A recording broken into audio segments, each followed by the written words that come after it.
అన్నదాత అన్నదాత మీ అన్నదాత చెమటోడ్చి ఆహారాన్నందించే రైతన్న అనునిత్యం నీ కండదండగా నిలిచే నేస్తం ఎవరన్నా అన్నదాత అన్నదాత మీ అన్నదాత.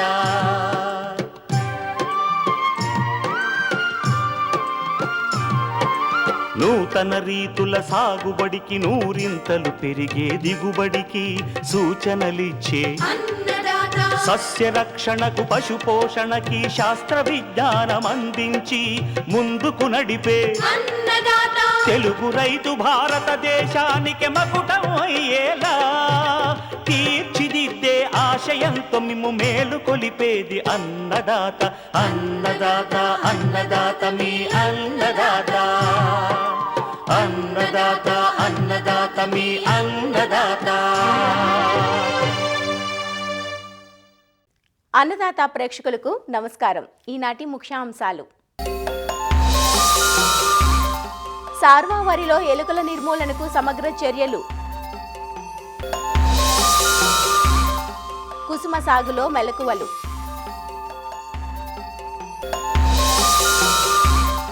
క్యారెట్ సాగులో మెలకువలు,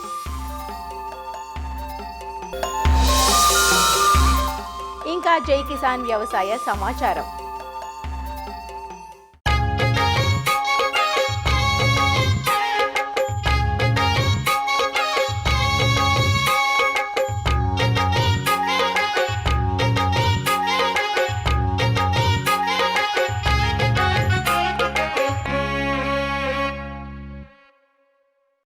పంటలకు చీడపీడల తర్వాత అదే స్థాయిలో నష్టం కలిగించేవి ఎలుకలు.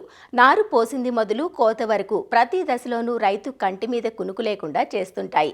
నిజానికి ఎలుకలు తినేదానికన్నా నష్టపరిచేదే అధికం. చేలో 1-2 ఎలుకలు కనిపించాయంటే అనతి కాలంలోనే తమ సంతతిని పెంచుకొని ఒక దండులా పొలంపై దాడికి దిగుతుంటాయి. నిల్వ గోదాముల్లోని ధాన్యానికి నష్టం చేస్తుంటాయి. ఎలుకల నిర్మూలన ఏ ఒక్క రైతుతోనో సాధ్యం కాదు. ఆ గ్రామ రైతులందరూ కలిసికట్టుగా ఎలుకల మట్టుబెట్టినప్పుడే నివారణ సాధ్యం.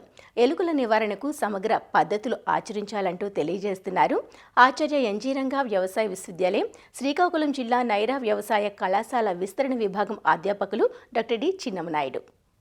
మన ఉత్తర కోస్తా జిల్లాలో కానీ రాష్ట్రంలో చూసుకుంటే ఎలుకల ద్వారా కూడా పంట నష్టం అనేది జరుగుతున్నట్టు మనం క్షేత్రస్థాయిలో గమనించాం. ఒకటి, పంట పొలాల్లో ఎలుకల సమస్య పెరగడం వల్ల ఒకటి, అదేవిధంగా స్టోరేజ్ గొడవల్లో కూడా ఈ ఎలుకల సమస్య ఇటీవల కాలంలో కొంచెం పెరుగుతున్నట్టే మనకు గమనిస్తున్నాం. ప్రధానంగా ఈ ఖరీఫ్లో వేసినటువంటి వరి పంట ఎక్కడైతే కాలువలకు దగ్గరగా కానీ లేదంటే చెరువు గట్టులకు దగ్గరగా ఉన్నటువంటి ప్రాంతాల్లో ఈ ఎలుకల సమస్య మరీ ఎక్కువగా ఉన్నట్టు కూడా గమనిస్తున్నాము. దీనివల్ల పంట సుమారుగా 15 నుంచి 20% వరకు కూడా నష్టం జరుగుతున్నట్టు కూడా రైతులు చెప్పడం జరుగుతుంది. అదేవిధంగా వరి పంట కనుక చూస్తే ఎక్కడైతే బాగా పిలకపెట్టి చిరుపొట్ట దశకు చేరుకునే దశలోనే ఈ ఎలుకల ఉధృతి ఎక్కువగా ఉంటుంది. ఇలాంటి సమయంలో చూస్తే నీటి మీద ఈ కాండం పిలకలు మన తాలూకా వరి తాలూకా కాండం ముక్కలు కనిపించడం కానీ, అదేవిధంగా కాండం ముక్కలు కనుక మనం చూస్తే 45 డిగ్రీల కోణంలో కటింగ్ చేసినట్టు తింటుంటాయి. మనకి ఈ దశలో నీరు కూడా ఉంటుంది కాబట్టి నివారణలో భాగంగా ఏంటంటే మీకు ఎలుకలు బాగా తిరుగుతున్నాయి, గట్టుల్లో బొరియలు ఎక్కువ ఉన్నాయి, పొలంలో ఈ నష్టం జరుగుతుంది అనుకుంటే వరి పొలం అయితే కనుక నీటిని ఒకసారి బొరియలు ములిగేటంత వరకు నీరు పెట్టి 1-2 రోజుల నుంచి మళ్ళీ నీటిని తీసేయాల్సిన అవసరం ఉంది. ఈ విధంగా మనం కంట్రోల్ చేసుకోవచ్చు. లేదనుకుంటే కనుక మనకి చిరుపొట్ట దశ నుంచి గింజ నిండే వరకు ఈ 15 రోజుల పాటు కనుక కాంట్రాక్ట్ కనుక ఇస్తే వాళ్ళు ఎలుకల తాలూకా ట్రాప్స్ని పొలం గట్ల మీద పెట్టి ఆ విధంగా కూడా మనకి కొంతవరకు ఈ నష్టాన్ని తగ్గించుకోవడానికి అవకాశం ఉంటుంది. అదేవిధంగా ఇటీవల కాలంలో మనకి మారిటేరు వ్యవసాయ పరిశోధనా కేంద్రం వారు ఎలుకల నివారణలో భాగంగా ఎర్ర తెర పద్ధతి అని చెప్పేసి ఒకటి పరిజ్ఞానాన్ని ఇవ్వటం జరిగింది.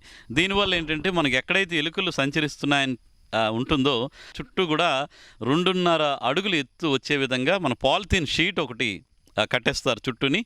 అక్కడక్కడ కొన్ని ఎలుకలు కనుక పొలంలోకి వస్తే ఆ ప్రాంతాల్లో మాత్రమే లోపలికి ప్రవేశించే విధంగా ఏర్పాటు చేసి అక్కడ లోపల వైపు ట్రాప్ను పెట్టడం అనేది జరుగుతుంది. దీనివల్ల ఎలుకలు ఒకవేళ మన పొలంలోకి ప్రవేశించినా ఎక్కడైతే మనం ట్రాప్ అమర్చి లోపలికి వెళ్ళటానికి అవకాశం ఇస్తామో అక్కడ మాత్రమే సంచరిస్తాయి. లోపలికి వెళ్ళేటప్పుడు లోపల ట్రాప్ ఉంటుంది కాబట్టి ఎలుకల నివారణకు అవకాశం ఉంటుంది. ఇంకోటి 3వ పద్ధతి ఏంటంటే వీలైనంత వరకు రైతులు ఈ వరి పొలం గట్లు చిన్న గట్లు తయారు చేసుకోవడం అనేది ఒక పద్ధతి. లేదు పెద్ద గట్లు ఉన్నాయి, అక్కడ ఎలుకలు ఎక్కువగా సంచరిస్తాయి అనుకుంటే అక్కడ మనం పొగ పెట్టే పద్ధతి, బర్రో ఫ్యూమిగేటర్ అని యంత్రం ఉంటుంది. దాన్ని కనుక తిప్పితే ఆ నిప్పు అంటుకొని తడిగడ్డి పొగ వస్తుంది. ఆ పొగ ఈ గట్టులో ఉండేటువంటి బొరియల్లోకి వెళ్ళే విధంగా మనం ఏర్పాటు చేసుకొని పొగను కనుక బొరియల్లోకి పంపిస్తే లోపల ఉన్నటువంటి ఎలుకలన్నీ కూడా ఈ పొగ తాలూకా ప్రభావానికి లోపలే చనిపోవడం అనేది జరుగుతుంది. మన రసాయన పద్ధతుల్లోకి వచ్చేసరికల్లా మనం ఎక్కువగా ఎలుకల నివారణకి బ్రోమోడైలిన్, అదేవిధంగా జింక్ ఫాస్ఫైడ్ 2 రకాల మందులు దొరికితే ఈ ఎలుకల నివారణ భాగంగా సామూహికంగా చేయాలి. ఒక ప్రాంతంలో 50 ఎకరాలు 100 ఎకరాలు ఉందనుకుంటే ఆ ప్రాంతం రైతులందరూ ఒకేసారి అనుకొని ఈ బ్రోమోడైలిన్ మందుతో విషపు ఎర తయారు చేసి కమ్యూనిటీ పరంగా యాక్షన్ తీసుకోవాల్సిన అవసరం ఉంటుంది. 1 కేజీ విషపు ఎర తయారు చేయాలనుకుంటే 960 గ్రాముల నూకలు, వరి నూకలు, ఒక 20 గ్రాములు నువ్వుల నూనె కానీ లేదు వేరుశనగ నూనె, 20 గ్రాములు బ్రోమోడైలిన్ మందు. ముందుగా నూకలకి నూనె పట్టించేస్తాము, తర్వాత బ్రోమోడైలిన్ మందు పెట్టేస్తాము.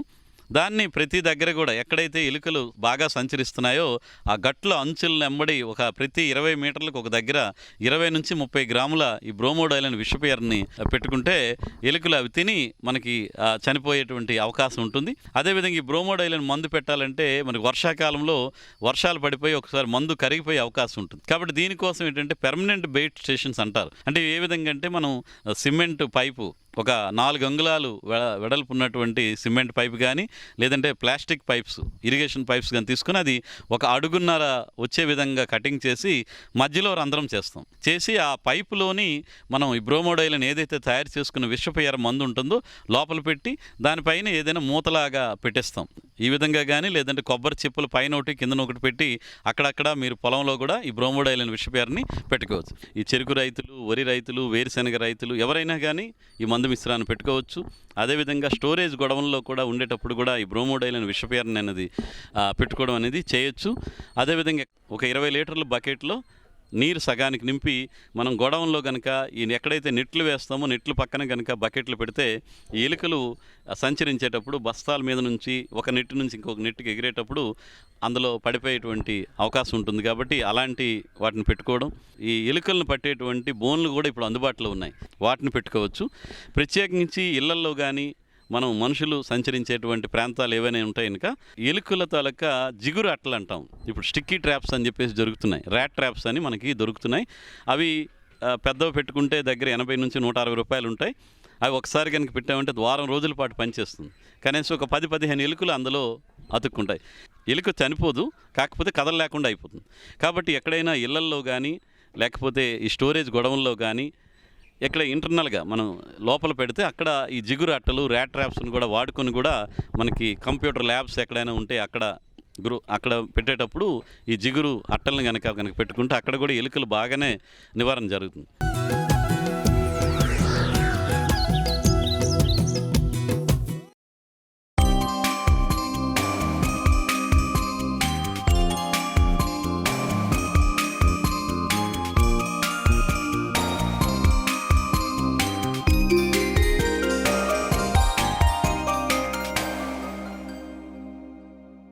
రబీలో మాత్రమే సాగుకు అనుకూలమైన నూనె గింజల పంట కుసుమ.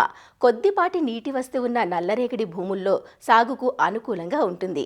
ముఖ్యంగా అడవి జంతువుల బెడద ఉన్న ప్రాంతాలలో ఈ పంటను భేషుగ్గా సాగు చేసుకోవచ్చు. కుసుమ పూరేకుల నుంచి రంగులను, గింజల నుంచి నూనెను తీస్తారు.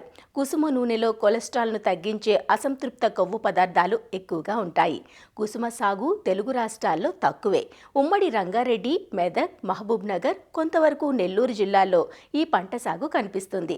సెప్టెంబర్ 2వ పక్షం నుంచి నవంబర్ 1వ పక్షం వరకు విత్తుకోవడానికి అవకాశం ఉన్న కుసుమ సాగులో రకాల ఎంపిక మొదలు అధిక దిగుబడులకు ఎలాంటి యాజమాన్యం చేపట్టాలో వివరాలు అందిస్తున్నారు ప్రొఫెసర్ జయశంకర్, తెలంగాణ రాష్ట్ర వ్యవసాయ విశ్వవిద్యాలయం, నాగర్ కర్నూల్ వ్యవసాయ కళాశాల ఆచార్యులు డాక్టర్ ప్రభాకర్ రెడ్డి. ఈ కుసుమ పంట అనేది చాలా ముఖ్యమైన నూనె గింజ పంట. మనకు ముఖ్యంగా ఎక్కడైతే నల్లరేగడి నేలలు ఉన్న ప్రాంతాల్లో కుసుమ పంట సాగవుతుంది.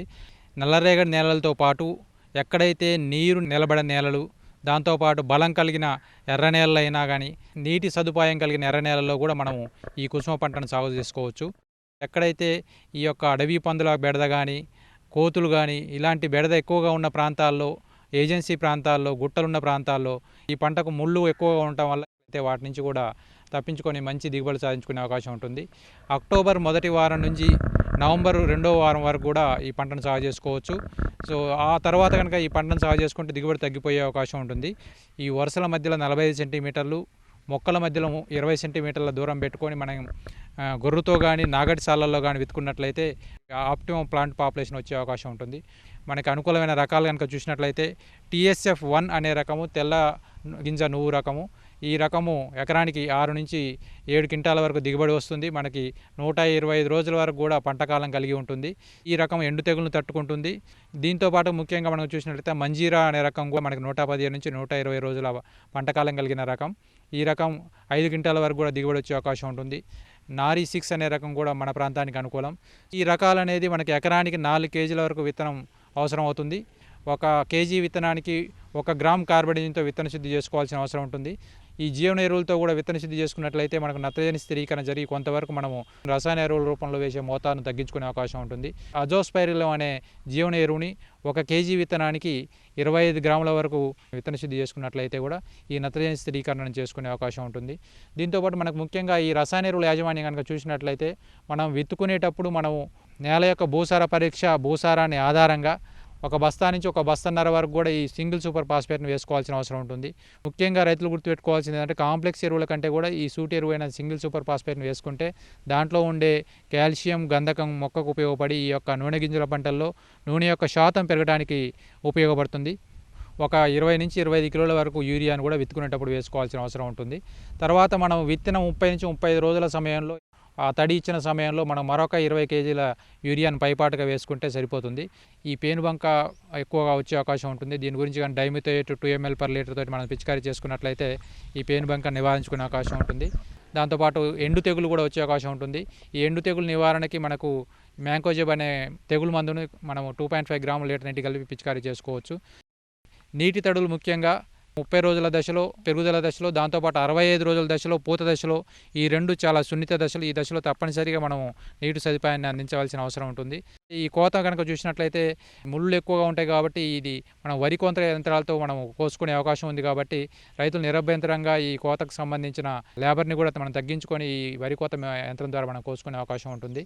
1 ఎకరా వరి పండించడానికి పట్టే నీటితోటి 4 ఎకరాల వరకు కూడా కుసుమ పంటను పండించుకోవచ్చు. కాబట్టి ఎక్కడైతే నీటి సదుపాయం తక్కువగా ఉండి బోరు కింద వరి వేసే రైతులు వరి వేయకుండా ఈ కుసుమ పంటను వేసుకున్నట్లయితే మనకు తక్కువ పంట కాలంలో మన అధిక దిగుబడులు సాధించుకునే అవకాశం ఉంటుంది.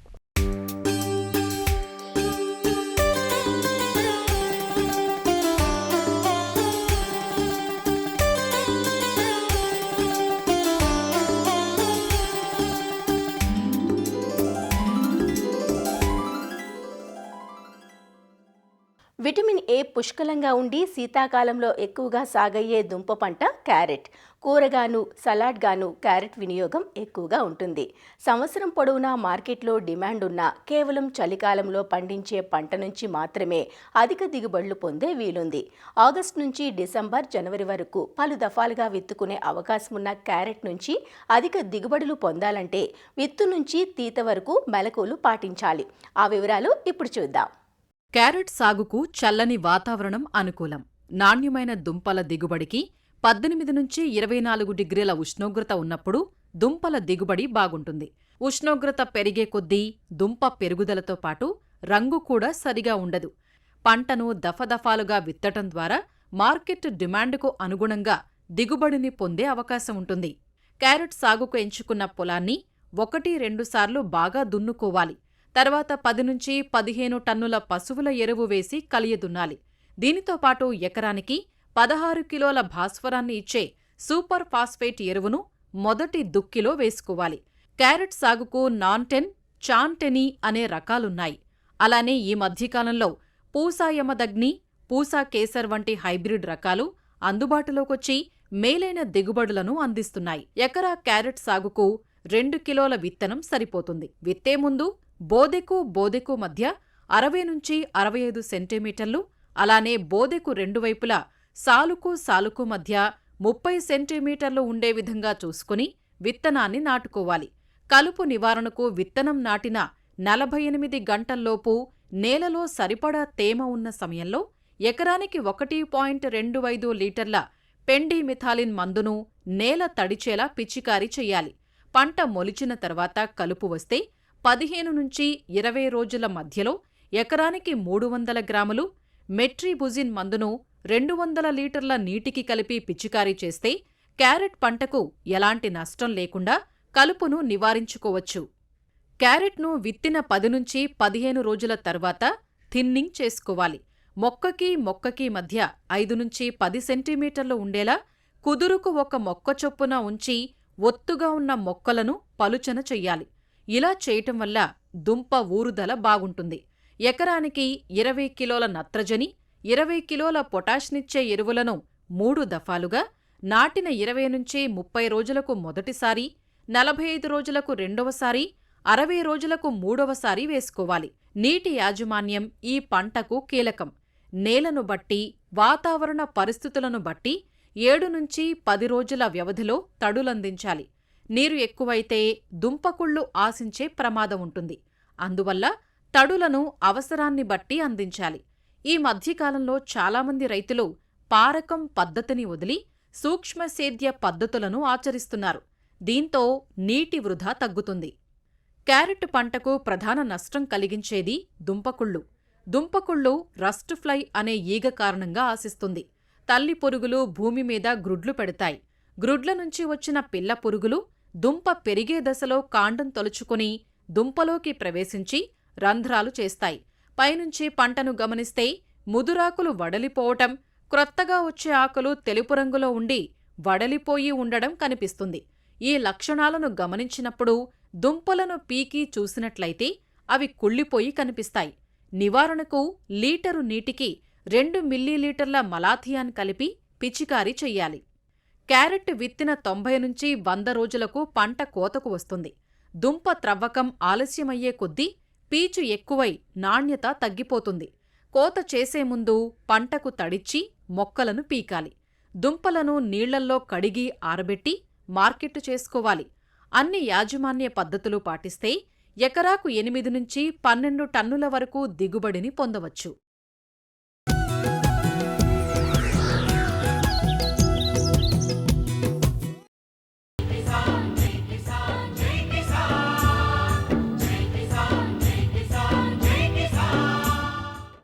వ్యవసాయ సమాచారం ఇప్పుడు జై కిసాన్లో చూద్దాం.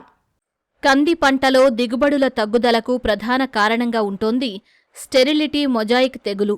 వెర్రి తెగులుగా పిలువబడుతున్న ఈ వ్యాధి వైరస్ కారణంగా వస్తుంది. దీనివల్ల మొక్కల్లో పెరుగుదల నిలిచిపోయి దిగుబడులు రాని పరిస్థితి. ఈ నేపథ్యంలో ఈ వ్యాధి నివారణకు తెలంగాణలోని సంగారెడ్డి జిల్లా పటాన్చెరు పరిధిలోని ఇక్రిసాట్ శాస్త్రవేత్తలు పలు పరిశోధనలు చేసి వైరస్ తట్టుకునే జన్యువును రూపొందించారు. ఈ జన్యువును మేలైన కంది రకాల్లోకి చొప్పించి నూతన రకాలను రూపొందించేందుకు ప్రయత్నాలు జరుగుతున్నట్లు చెబుతున్న ఇక్రిసాట్ శాస్త్రవేత్తలతో ఈటీవీ ప్రతినిధి రామకృష్ణ ముఖాముఖి ఇప్పుడు చూద్దాం. ఇక్రిసాట్లో కంది పంటకు సంబంధించినటువంటి ఎస్ఎండి జీన్ కనుగొన్నారు ఈ శాస్త్రవేత్తలు. రైతులకు ఉపయోగపడే విధంగా జన్యు లోపాలను అధిగమించే విధంగా కూడా ఈ జీన్ అయితే అందుబాటులోకి తీసుకొచ్చారు. దానికి సంబంధించిన శాస్త్రవేత్త నరేష్ మంతా ఉన్నారు. దాని గురించి పూర్తి వివరాలు తెలుసుకుందాం.